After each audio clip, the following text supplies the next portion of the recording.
नमस्कार दोस्तों, आप सभी का स्वागत है आपके अपने YouTube चैनल कैलेंडर कथा में। दोस्तों, अगर आपके घर की तुलसी माता बार-बार सूख जाती है, पत्तियां पीली पड़ने लगती हैं या पौधा घना नहीं बनता, तो आज की ये वीडियो आपके बहुत काम आने वाली है। आज मैं आपको कुछ ऐसे आसान और पारंपरिक तरीके बताऊंगा, जिन्हें बहुत से लोग वर्षों से अपनाते आ रहे हैं। साथ ही मैं आपको यह भी बताऊंगा कि कौन सी बातें सच में पौधे की बढ़वार के लिए जरूरी हैं, ताकि आप किसी गलत जानकारी के चक्कर में न पड़ें। दोस्तों, सबसे पहले एक बात याद रखिए। तुलसी का पौधा जितना धार्मिक दृष्टि से पूजनीय माना जाता है, उतना ही यह एक जीवित पौधा भी है। इसलिए इसकी सही देखभाल करना सबसे जरूरी होता है।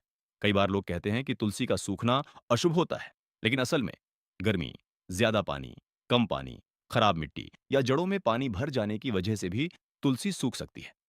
इसलिए घबराने की जगह उसकी सही देखभाल करना सबसे अच्छा उपाय माना जाता है। अगर आप चाहते हैं कि आपकी तुलसी घनी और हरी भरी बनी रहे, तो समय समय पर उसकी मंजरी यानी फूल वाली डंडी को जरूर तोड़ते रहें।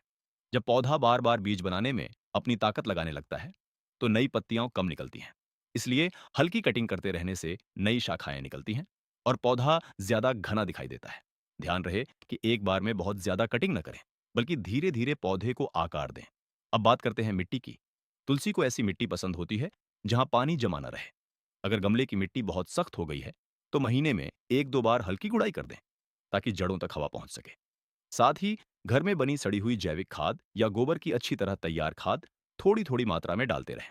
इससे पौधे को प्राकृतिक पोषण मिलता है और नई पत्तियां तेजी से निकलती हैं। अब एक पारंपरिक घरेलू तरीका, जिसे बहुत से लोग अपनाते हैं। कुछ लोग पूजा में इस्तेमाल होने वाले कपूर का बहुत छोटा टुकड़ा और थोड़ा सा गुड़ पानी में घोलकर कभी कभी पौधों में डालते हैं। ऐसा माना जाता है कि इससे मिट्टी में कुछ कीड़े और चींटियां कम हो सकती हैं। लेकिन यह याद रखिए कि इसे चमत्कारी खाद या हर समस्या का इलाज नहीं माना जाता।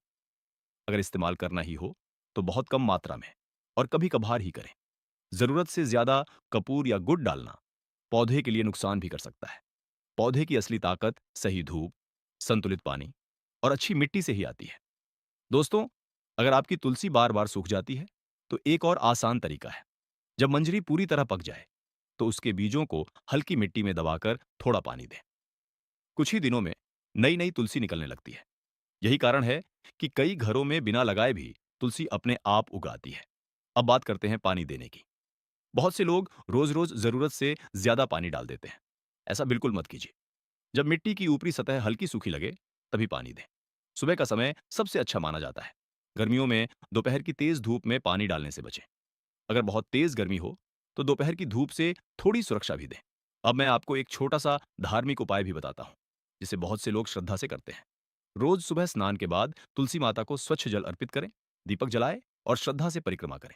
मान्यता है कि ऐसा करने से घर का वातावरण सकारात्मक बना रहता है और मन को भी शांति मिलती है। लेकिन ध्यान रहे, पूजा के साथ साथ पौधे की सही देखभाल भी उतनी ही जरूरी है।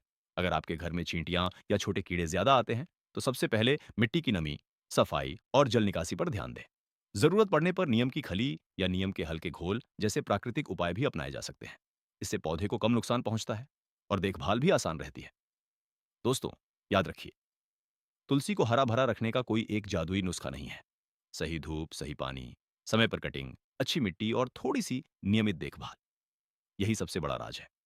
अगर आप इन बातों का ध्यान रखेंगे, तो आपकी तुलसी साल भर सुंदर, घनी और स्वस्थ बनी रह सकती है। अगर आपको यह जानकारी उपयोगी लगी हो, तो वीडियो को लाइक जरूर करें, अपने परिवार और दोस्तों के साथ शेयर करें और अगर आप हमारे चैनल कैलेंडर कथा पर नए हैं, तो सब्सक्राइब करके बेल आइकन जरूर दबाएं। कमेंट करके हमें जरूर बताइए कि आपके घर की तुलसी कैसी है और आप उसकी देखभाल किस तरह करते हैं। धन्यवाद।